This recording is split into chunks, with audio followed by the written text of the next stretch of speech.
मैं हूं आपके साथ नम्रता। इंदिरा गांधी को भारतीय राजनीति के क्षेत्र में सबसे मजबूत इरादों वाली महिला के तौर पर देखा जाता है।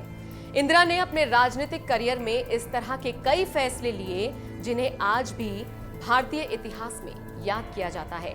आज अपनी इस स्टोरी में हम आपको इंदिरा गांधी के उन बड़े फैसलों के बारे में बताएंगे जो हमेशा याद किए जाते हैं, जिनके लिए इंदिरा की खूब तारीफ होती है। अमेरिका के साथ खाद्यान्न समझौता और मुद्रा अवमूल्यन। इंदिरा जब पीएम बनी थी तब देश में भयंकर अनाज संकट की स्थिति थी। इस मुश्किल हालात से निपटने के लिए इंदिरा ने अपने अमेरिका दौरे में एक बड़ा समझौता किया, जिसके तहत भारत को अमेरिका से खाद्यान्न भेजा गया। अमेरिकी राष्ट्रपति जॉनसन ने तुरंत 6.7 मिलियन टन खाद्यान्न की खेप भारत भेजी, लेकिन अमेरिका ने भारत को वियतनाम के खिलाफ अमेरिका की मदद करने और दूसरा अपनी मुद्रा का अवमूल्यन करने की शर्त भी रखती थी। हालांकि इन शर्तों को लेकर भारत में इंदिरा की काफी आलोचना हुई थी। बैंकों का राष्ट्रीयकरण। 1966 में इंदिरा ने जब बैंकों का राष्ट्रीयकरण किया तब देश में बैंकों की केवल 500 के आसपास शाखाएं थी, जिसका फायदा आमतौर पर धनी लोगों को ही मिलता था। लेकिन बैंकों के राष्ट्रीयकरण के बाद बैंकों का फायदा आम आदमी को भी मिलना शुरू हो गया। इंदिरा के इस फैसले के बाद लोगों ने बैंक में पैसे जमा करने शुरू किए। हालांकि उस वक्त इंदिरा के इस फैसले को मनमानी के तौर पर देखा गया। प्रिंसले स्टेटस का भत्ता रोकना। आजादी के दौरान जब भारत में 550 से ज्यादा स्वतंत्र रियासतों और राज्यों का विलय किया गया था, तब उस वक्त के गृह मंत्री सरदार वल्लभ भाई पटेल ने उन राजाओं को भत्ता देने की बात कही थी, जिसे उस वक्त नेहरू ने भी मान लिया था। लेकिन जो रकम उस वक्त उन राजाओं को दी जाती थी वो उस वक्त के गरीब भारत पर एक तरह का बोझ था।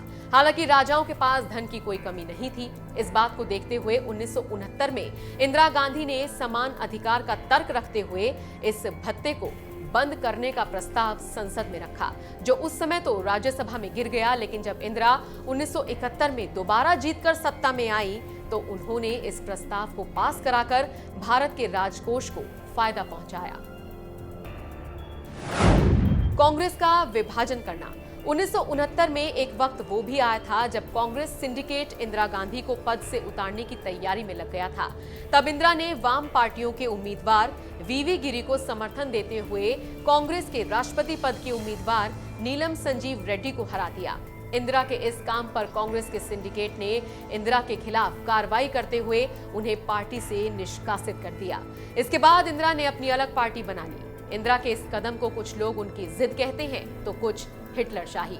लेकिन वक्त के साथ साथ कांग्रेस के पुराने ताकतवर नेताओं की कांग्रेस डूब गई और जनता ने इंदिरा गांधी की कांग्रेस को भारी मतों से जिता दिया।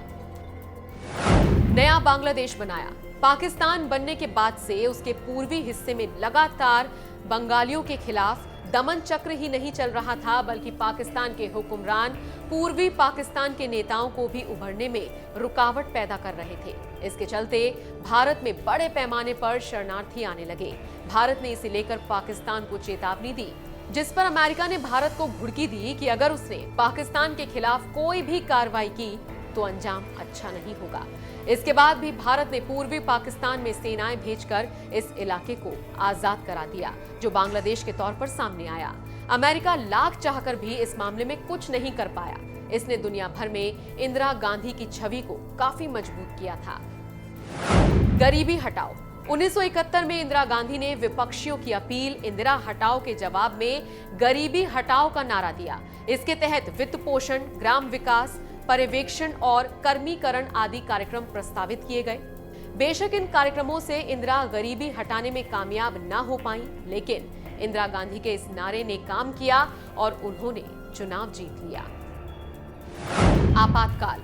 ये प्रधानमंत्री के तौर पर इंदिरा गांधी का सबसे विवादास्पद फैसला था, जिसके लिए आज भी उनकी आलोचना की जाती है। दरअसल 1971 में रायबरेली में उनके खिलाफ चुनाव लड़ने वाले संयुक्त विपक्ष के उम्मीदवार राज नारायण ने इंदिरा पर चुनावों में सरकारी मशीनरी के दुरुपयोग का मामला उठाया, जिस पर इलाहाबाद हाईकोर्ट ने 12 जून 1975 को उनका लोकसभा चुनाव ही रद्द नहीं किया, बल्कि 6 साल तक उनके चुनाव लड़ने पर भी रोक लगा दी। इसके बाद विपक्ष को उन्हें घेरने का मौका मिल गया, उनसे इस्तीफा मांगा जाने लगा।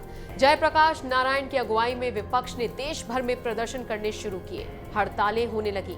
इसने इंदिरा गांधी को इतना डरा दिया कि उन्होंने आपातकाल की घोषणा कर दी। इसमें नागरिक स्वतंत्रता का हनन हुआ, बड़े पैमाने पर गिरफ्तारियां हुई, प्रेस की आजादी तक खत्म कर दी गई, कानूनों में गैर कानूनी फेरबदल हुए। तुगलकी फरमानों के कारण आपातकाल भारतीय राजनीति का सबसे विवादास्पद काल बन गया। हालांकि जनवरी 1977 में इसे हटाकर इंदिरा ने नए चुनावों की घोषणा की। तब नाराज जनता ने उन्हें पूरी तरह से हरा दिया। Operation blue star. भिंडरावाला की अगुवाई में पंजाब में खालिस्तान की मांग जोर पकड़ती जा रही थी। पूरा देश इसके चलते आतंकवाद की चपेट में था। जनरल सिंह भिंडरावाला ने स्वर्ण मंदिर को अपना ठिकाना बनाया, जिसके बाद वहां बड़े पैमाने पर सिख आतंकी शरण पाने लगे थे और भारी मात्रा में हथियार और विस्फोटक जमा किए जाने लगे। ऐसे में भिंडरावाला को अमृतसर मंदिर से निकालने के लिए इंदिरा गांधी के आदेश पर सेना ने 4 जून 1984 से एक ऑपरेशन शुरू किया। इसमें भिंडरावाला और उसके साथी मार गिराए गए। यह ऑपरेशन सफल रहा, लेकिन इससे स्वर्ण मंदिर को नुकसान हुआ और सैकड़ों जाने गई। सिखों की भावनाएं भी बड़े पैमाने पर आहत हुई। इस कदम को लेकर इंदिरा के खिलाफ आम तौर पर सिखों में खासा गुस्सा दिखा। बाद में इंदिरा के सिख गार्ड्स ने इसी का बदला लेते हुए दिल्ली के प्रधानमंत्री आवास में 31 अक्टूबर 1984 को उनकी हत्या कर दी।